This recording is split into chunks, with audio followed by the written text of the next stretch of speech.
베델교회 성도 여러분, 지난 한 주간도 평안하셨습니까? 한 주 한 주가 정말 빨리 지나간 것 같죠? 벌써 2월 달에 중순이 벌써 다 되어갑니다. 올해 세우신 계획 잘들 이루시고 우리가 목표했던 거 성경 일독하기 꼭 열심히 지금쯤이면 이제 좀 성경을 조금씩 뜸해갈 때인데 이럴 때일수록 더욱더 성경을 많이 좀 읽어주시길 부탁을 드립니다. 오늘도 베드로 후서 말씀을 살펴보고자 합니다. 지난주에는 이 거짓 교사, 그 이단들의 실체에 대해서 말씀을 하면서 그 이단에 빠지지 말 것을 교훈을 했는데요. 오늘도 지난주에 이어서 그러한 이단들에 대해서 아주 그들의 실상을 낱낱이 파헤쳐 가면서 그들의 실상을 정확히 알고 또한 이단에 빠지지 말 것을 또한 교훈해 주는 것이 오늘의 말씀이라고 할 수 있을 것입니다. 오늘의 말씀을 간략하게 설명을 드리면은 이제 17절을 보시게 되면은 그 거짓 교사나 그 이단들에 대해서 그들의 공허한 실상에 대해서 말씀을 해주고 있지요. 물 없는 샘과 같다 또는 광풍에 밀려가는 안개와 같다라고 표현을 해주고 있습니다. 즉 그들이 겉껍데기만 요란할 뿐이지 그 실상은 아무것도 없다라는 그러한 말씀을 해주고 있는 것입니다. 그리고 이제 18절, 19절을 보시게 되면은 이 거짓 교사의 그러한 공허한 실상에 대해서 말씀을 하면서 이런 이제 막 신앙을 가지고 새롭게 시작하려는 그러한 초신자들을 미혹해서 다시 육체의 그 방탕으로 빠지게 한다는 그런 사실을 기록을 하고 있지요. 그리고 이제 20절부터 22절까지를 보시게 되면은 이러한 거짓 교사에 빠진 그런 사람들의 참혹한 실상에 대해서 표현을 해주고 있습니다. 토한 것을 다시 먹는 그 개와 그리고 또한 자신의 몸을 깨끗하게 씻은 후에 다시 더러운 곳에 눕는 그 돼지의 비유를 하고 있습니다. 사실 그 거짓 교사, 그 이단들의 실체를 보게 되면은요, 그들이 무엇을 주장하고 있는지 좀 더 우리가 명확하게 성경적인 지식을 가지고 파헤치다 보면은 그들이 무엇을 주장하는지를 잘 모를 때가 있어요. 스스로 자신들이 지금 어떤 말을 하고 있는지도 모를 때가 많은 것을 보게 됩니다. 스스로 모순에 빠진다라는 것이지요. 그런데도 불구하고 왜 많은 사람들이 이단에 빠지게 될까요? 우리는 이단에 빠지지 않겠다라고 분명하게 말을 하지만 자칫 그 이단에 쉽게 빠지는 경우들을 쉽게 보곤 합니다. 대부분의 사람들을 보게 되면은 그 실체를 보지 못하고 그 허상을 보게 된다라는 것입니다. 그들이 주장하고 있는 것들의 실체가 아닌 겉모습을 보고 빠지기가 쉽다라는 것입니다. 예수 그리스도의 복음의 진리보다는요, 그들은 또한 인간적인 관계 때문에 빠지는 경우들도 흔히 보곤 합니다. 또한 자신의 그런 이기적인 종교심 때문에 빠지는 경우들도 보곤 합니다. 즉, 종교에 대한 교만함입니다. 내가 성경을 많이 아니까, 좀 더 다른 사람보다 이해 깊게 알고 있으니까 나는 구원받은 사람이야. 나는 다른 사람과는 다른 신앙을 가진 사람이야 라는 그러한 신앙적인 이기심 때문에 이단에 빠지곤 하는 경우들을 보곤 하는 것입니다. 오늘은 이러한 거짓 교사들의 그런 실체에 대해서 말씀하고 있는 것을 다시 한번 또 살펴보면서 우리들에게 또한 어떤 은혜를 주는지 한번 알아보도록 해보겠습니다. 첫째, 우리 성도님들은요, 그런 신기루와 같은 허상에 빠지지 않아야 합니다. 17절을 보시면은 이 사람들은 물 없는 샘이요 광풍에 밀려가는 안개니 그들을 위하여 캄캄한 어둠이 예비되어 있나니 라고 말씀하고 있습니다. 오늘 보시면 이 거짓 교사들을 물 없는 샘이라든지 아니면은 광풍에 밀려가는 안개라고 비유를 하고 있는 것을 보게 됩니다. 즉 아무런 의미가 없다라는 말씀입니다. 물 없는 샘, 그러니까 물이 나지 않는 샘, 무슨 가치가 있을까요? 아무런 의미가 없습니다. 만일 여름철에 물이 나오지 않는 그런 샘에 물을 먹으러 갔다 하면 어떻게 될까요? 물을 먹고 싶어서 갈증이 나서 샘에 갔는데 물이 없어요. 정말 허망하죠. 허탈한 마음이 더하고 갈증이 더 심할 것입니다. 사람이 살아가는 것 중에 가장 필요한 것이 사실은 물일지도 모르겠습니다. 우리 교회도 5개월째 물이 나오질 않았었습니다. 근데 지난주 목요일 날 한 이틀 동안 물이 나왔습니다. 물론 지금 다시 또 나오질 않습니다. 이틀 동안 물을 받아 놓았는데요. 매일 아침마다 혹시나 물이 나올까 하고 작년 9월부터인가요? 제가 그 물 저수 탱크를 매일 아침마다 가서 열어봤어요. 오늘은 나오겠지. 오늘은 나오겠지. 오늘은 또 나오겠지 하는 설마 하는 마음을 가지고 저수조 물을 열어보면은 역시 물 한 방울 나오지 않는 그 수도꼭지를 보면서 그래서 작은 희망을 처음에는 가졌었어요. 그런데 그것이 이제 한 달, 두 달, 세 달 지나가고 나니까 한 작년 말부터는 거의 그 뚜껑을 열어보질 않게 되더라고요. 뭐 오늘도 안 나오겠지. 그런데 지난주 목요일 날 우리 집사람이 와서 하는 얘기가 물소리가 들린다는 것이었습니다.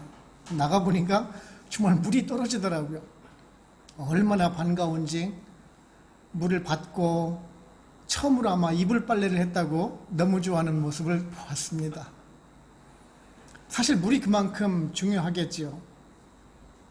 그 샘에 물이 나오지를 않는다라면은 샘으로서의 역할은 아무런 가치가 없는 것입니다.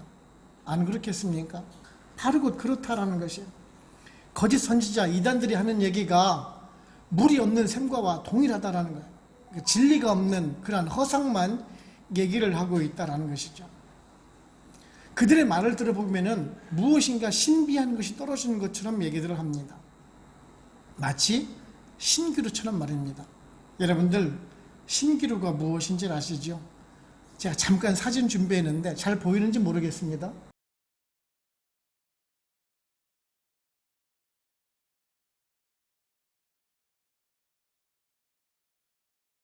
가운데를 보시면은 물층이 이렇게 쭉 흐르는 것처럼 보이죠?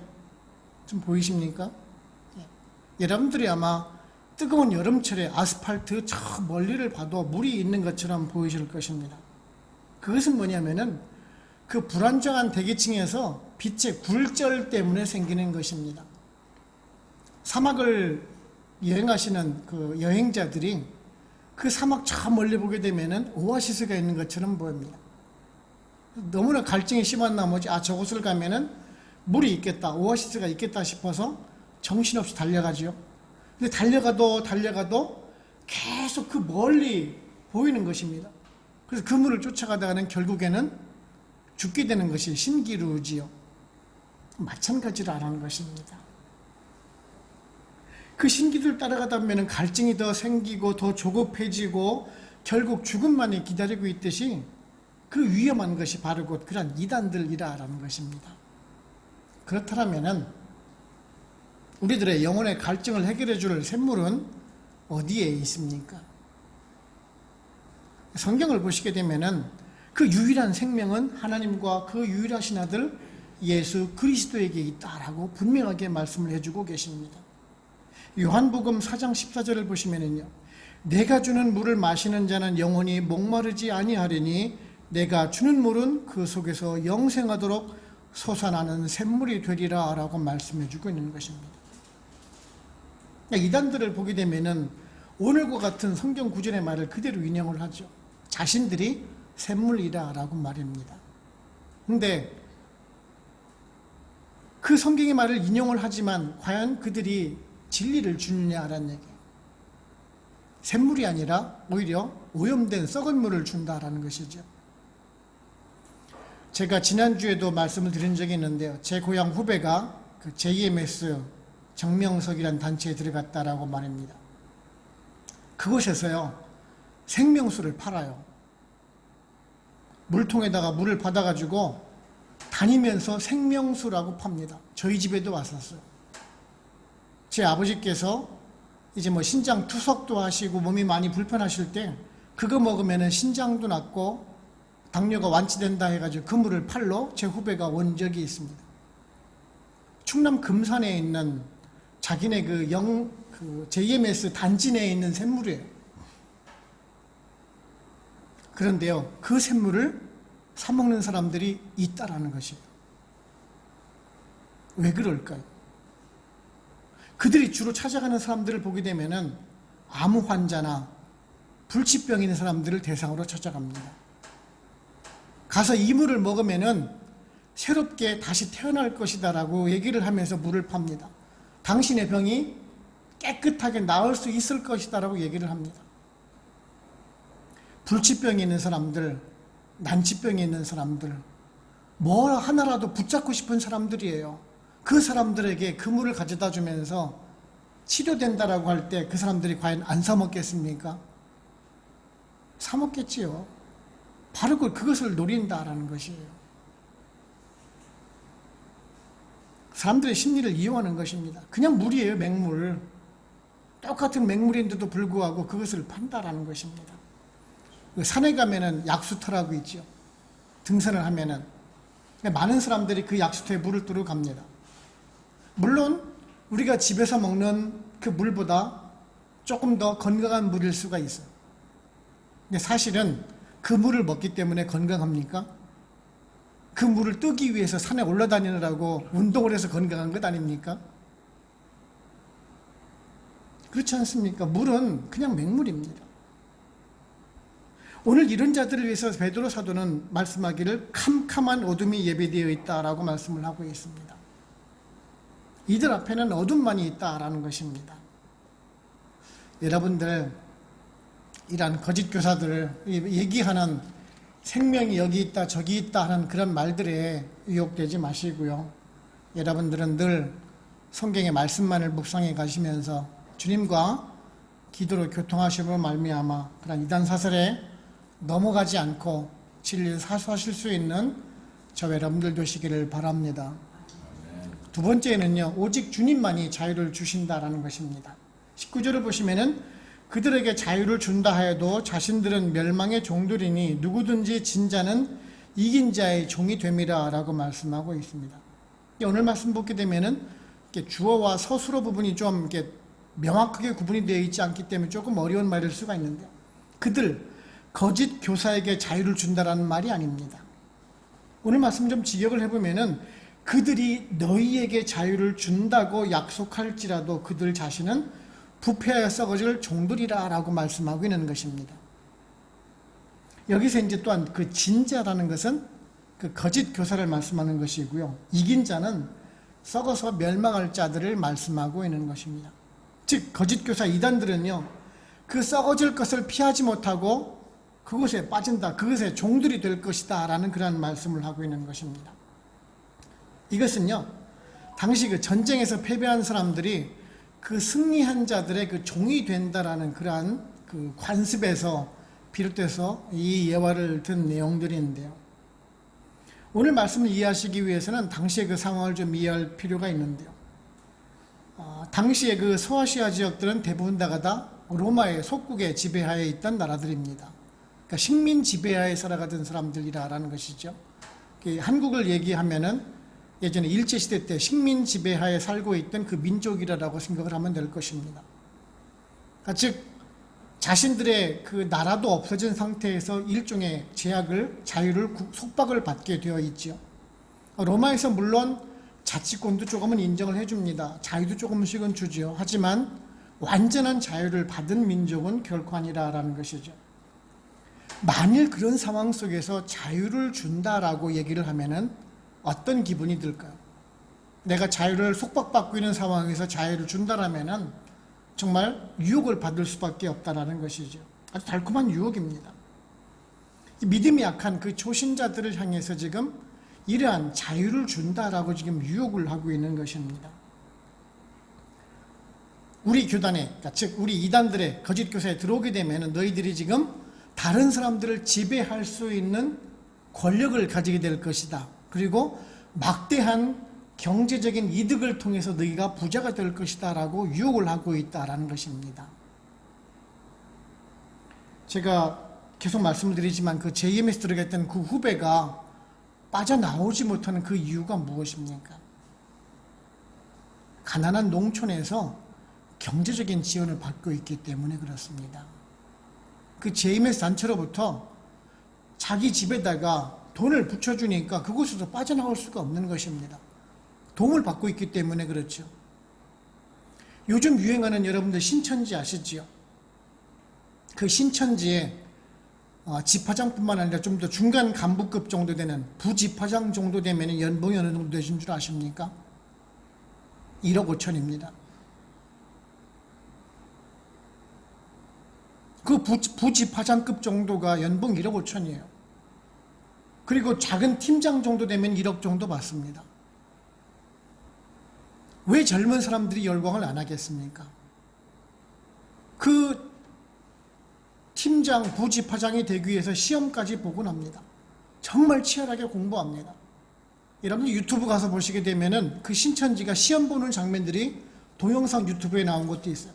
신천지 동영상이라고 치면은 나옵니다. 일렬 정도로 쫙 수백 명들이 강당에서 앉아서 시험을 봅니다. 왜 그럴까요? 그 팀장, 부집화장이 되기 위해서 그래요. 1억이라는 막대한 금액을 받거든요. 취직해서 쉽게 벌 수 없는 돈들이기도 합니다. 젊은 사람들이요. 쉽게 빠지는 이유이기도 하는 것입니다. 그들은 세상이 주지 못하는 자유를 준다라고 해요. 자신들이 세상에 오게 되면 온 세상을 누릴 수 있는 자유를 줄 것이다 라고 얘기를 합니다.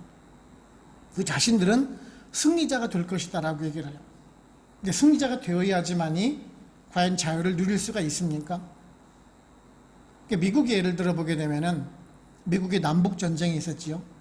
노예제들을 지지하던 노예를 다스리고 있던 그런 남부군과 또한 노예 해방을 주장하는 북부군이 전쟁을 벌였습니다.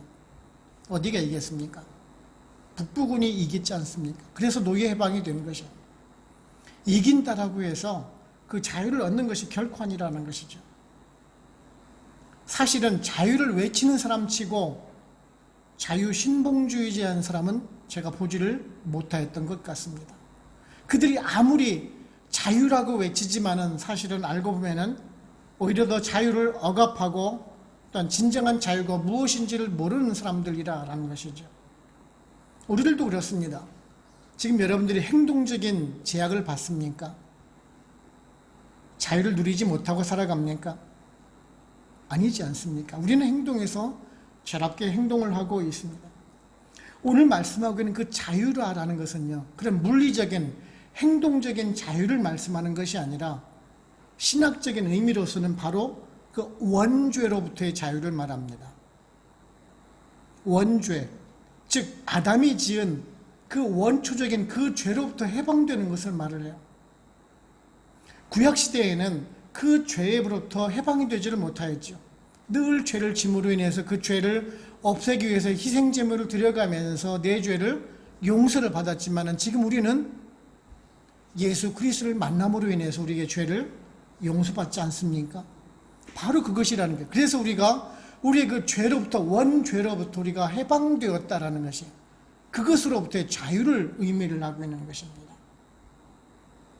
죄와 사망의 권세로부터 이길 수 있는 유일한 길은 예수 그리스도밖에 없다라는 것을 우리들은 다 잘 알고 있습니다. 그래서 요한복음 8장 32절을 보시면은 진리를 알지니 진리가 너희를 자유케 하리라 라고 말씀해 주고 있는 것입니다.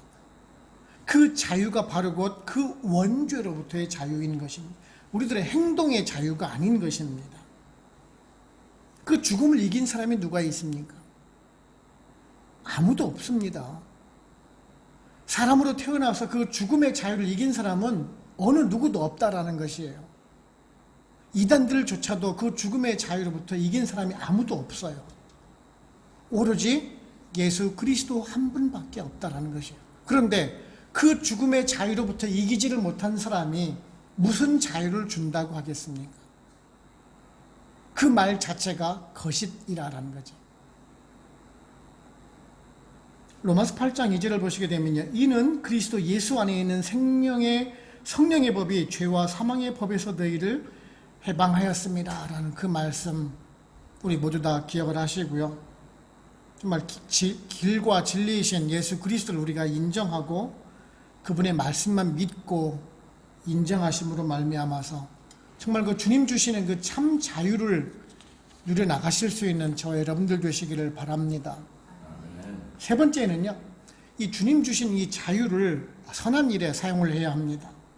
21절, 22절을 보시면은 의의 도를 안 후에 받은 거룩한 명령을 저버리는 것보다 알지 못하는 것이 도리어 그들에게 나으니라.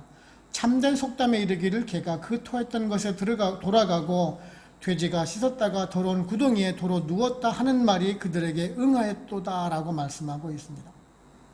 이제 이 말씀은 사도 베드로가 그 잠언서에 있던 말을 인용을 하는 것입니다. 잠언서 26장 11절을 보시게 되면 이런 말씀이 있습니다.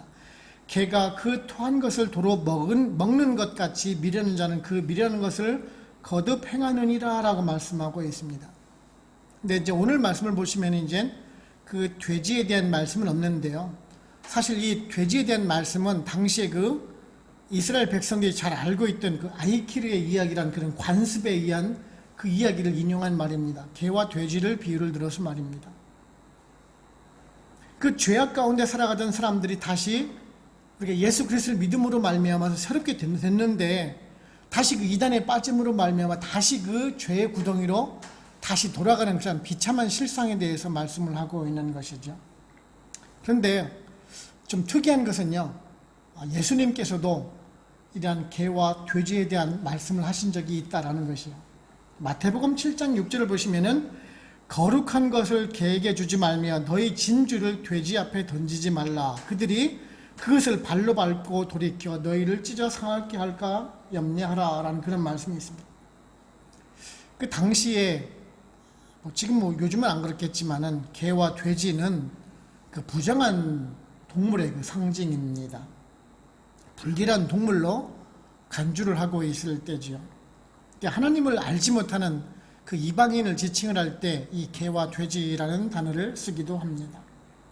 즉 오늘의 이 속담은요, 이 거짓 교사와 이단들에 대해서 얼마나 그 신랄하게 비판하고 있는 것을 우리가 아실 수가 있는데요.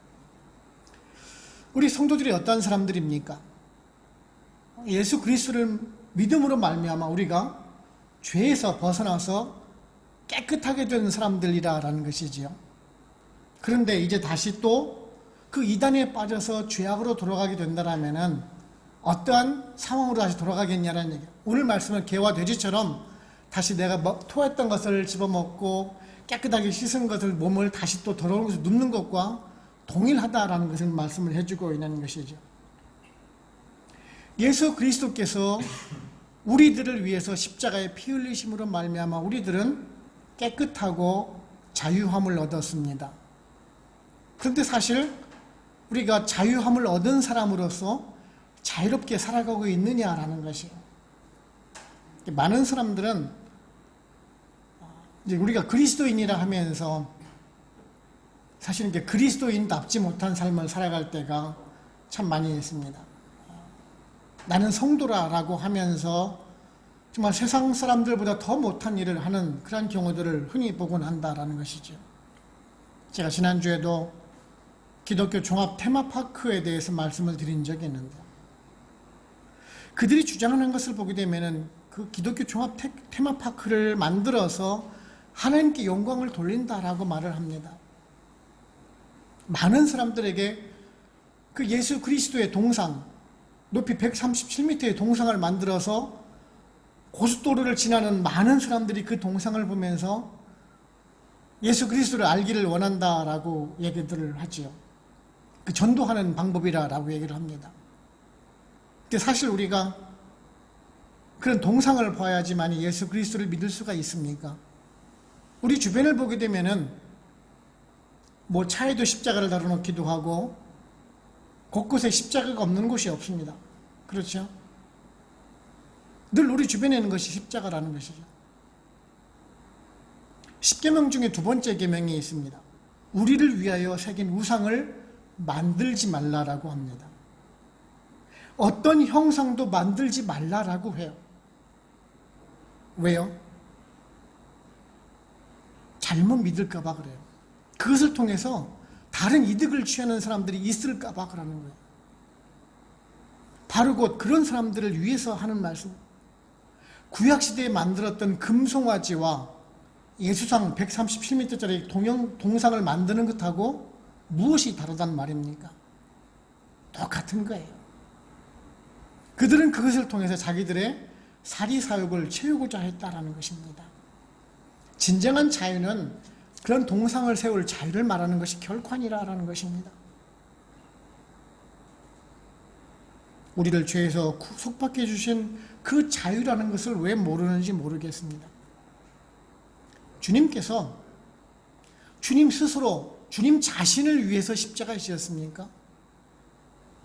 아니지 않습니까? 죄인된 우리를 위해서 십자가에 지신 것 아닙니까? 우리도 마찬가지라는 것이요. 내가 예수 그리스도의 복음의 진리 안에 십자가의 보혈로 말미암아서 내가 깨끗함을 얻었고 자유를 얻었다라면 내가 얻은 그 자유를 나를 위해서 쓰는 것이 아니라 이웃을 위해서 쓰라라는 것이요. 우리를 이웃들에게 정말 참 기쁨과 참 생명이 무엇인지를 알려주어야 하는 것입니다. 참 자유가 무엇인지를 알려주어야 한다는 것이죠. 그것이 선한 길이고 선한 일이라는 것입니다. 우리 스스로를 돌아보면서 이웃에게 바른 그리스도의 길을 알려주어야 한다는 것입니다. 고린도전서 8장 9절을 보시게 되면 그런즉 너희의 자유가 믿음이 약한 자들에게 걸려 넘어지게 하는 것이 되지 않도록 조심하라 라고 말씀합니다. 즉 내가 행하는 모든 행동들이 이웃에게 영향을 미칠 수도 있다는 것이에요.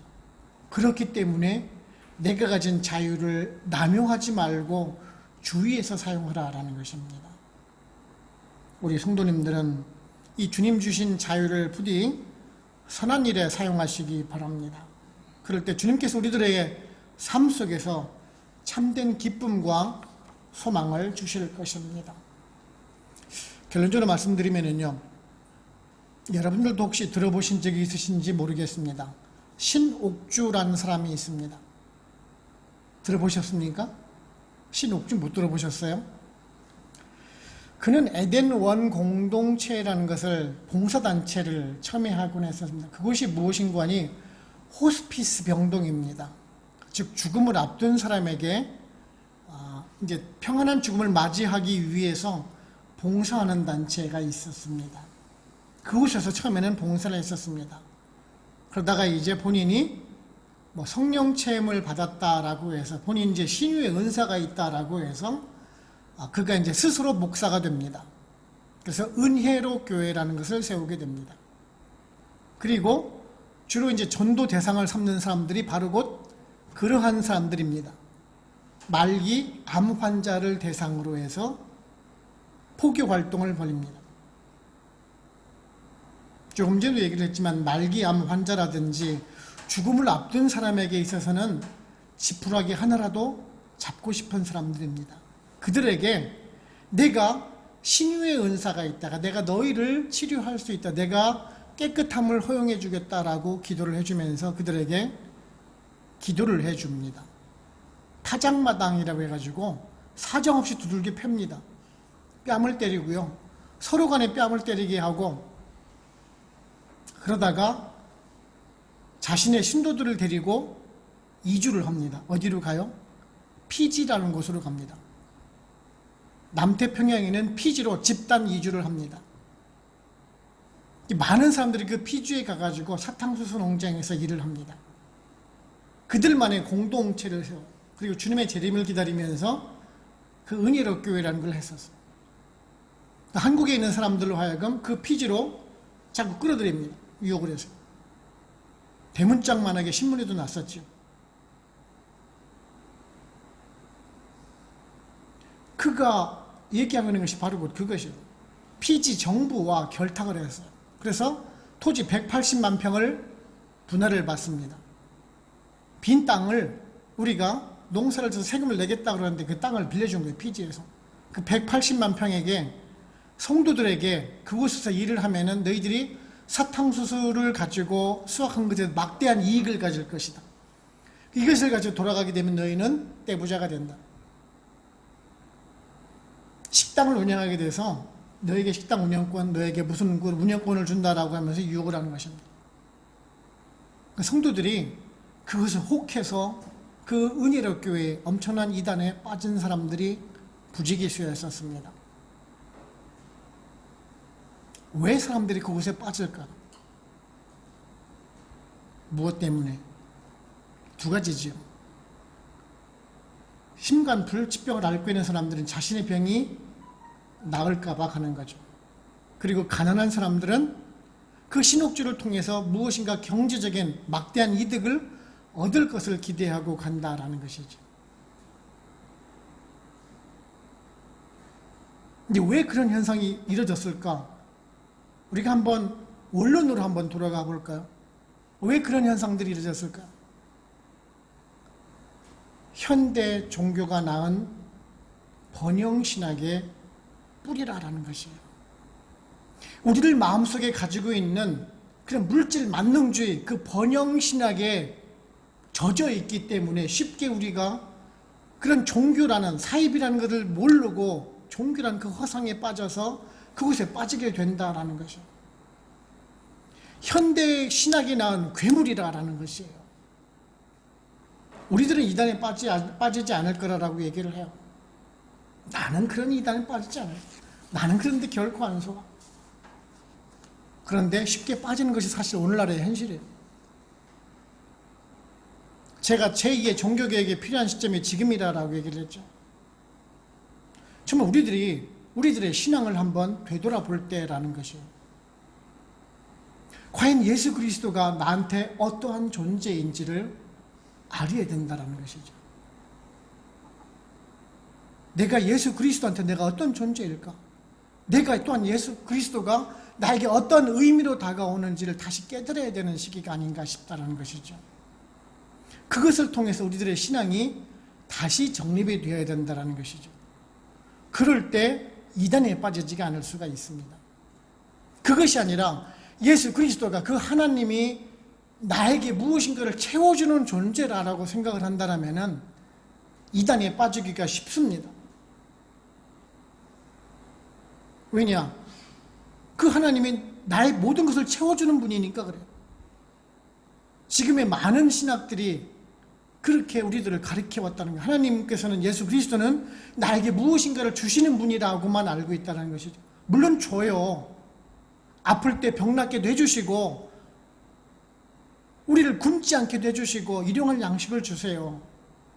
하지만 우리들에게 필요한 모든 것들을 다 채워주시는 분이 아니라는 것이죠. 그 이전에 내가 그 예수 그리스도를 향해서 무엇을 할 것인지, 내가 어떻게 예수 그리스도의 제자가 될 것인지를 고민하는 시점이 지금이지 않을까 싶어요. 만일 그렇게 된다면 우리는 결코 이단에 빠지지 않을 것입니다.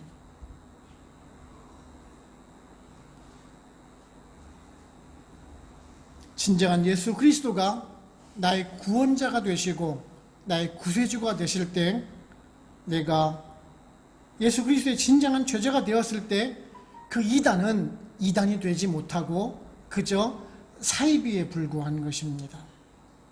저와 여러분, 이 시간 우리를 구원해 주신 예수 그리스도를 다시 생각해 보면서 늘 우리들 생활 속에서 또한 기도로 주님과 교통해 나가시고, 또한 말씀을 통해서 무장을 해서 거짓 교사와 이단을 또한 단호히 거부하면서 믿음을 지켜나가실 수 있는 저 여러분들 되시기를 주님의 이름으로 축원을 합니다.